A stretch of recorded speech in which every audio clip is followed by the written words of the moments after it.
Welcome back, everybody. Well, we're thinking spring today, and hopefully it'll be here one of these days. I know winter is so long in Wisconsin. I can hardly wait to just get out there and do some gardening, plant some flowers, things like that.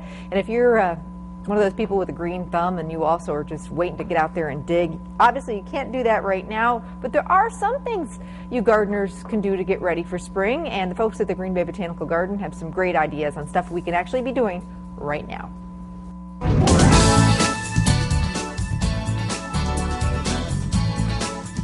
Hey, it's winter time in Green Bay, and it's a good time to get your tools cleaned up for the spring season, which is soon on its way. Now, tool care is a lot like tooth care. You want to make sure that you take care of your tools. An ounce of prevention is worth a pound of cure. Who would want this as their tooth? Not too many people. This one is a nice, shiny incisor, though, and we'll show you how to get one of those. The thing you want to remember about your tools is every day take care of them. Just like you brush your teeth every day, hopefully twice a day, in the morning and at the end of the day before you go to bed. Your tools you want to clean off every day before you put them away.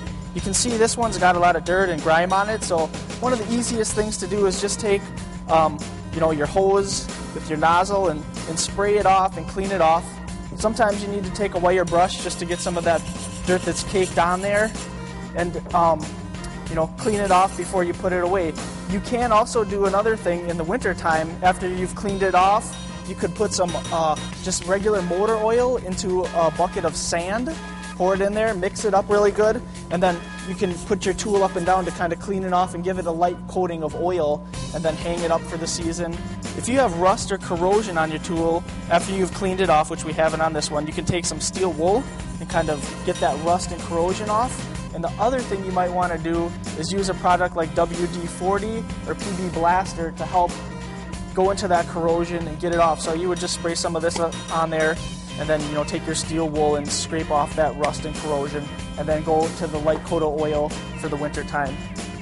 This one is past repair, obviously, but if you have something that's really become corroded, you might want to use a hand grinder like this to brush off the really rusty spots before that you coat it with the oil.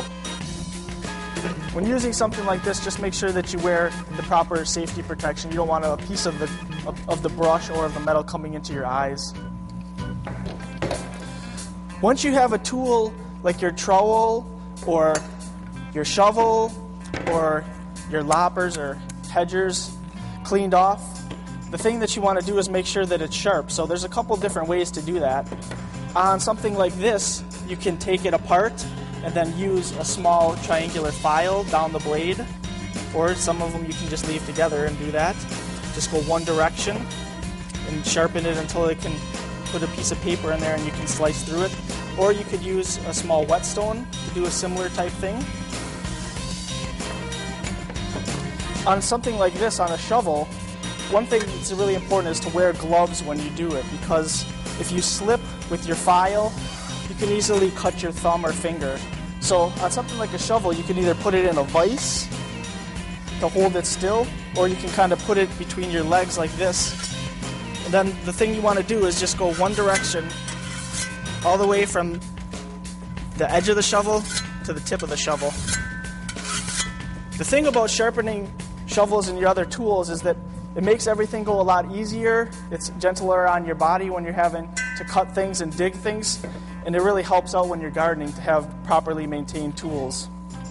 The final thing I want to mention is the use of something like a bench grinder.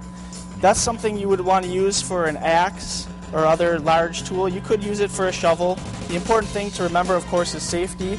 It's good to have this little protective shield as well as your safety glasses.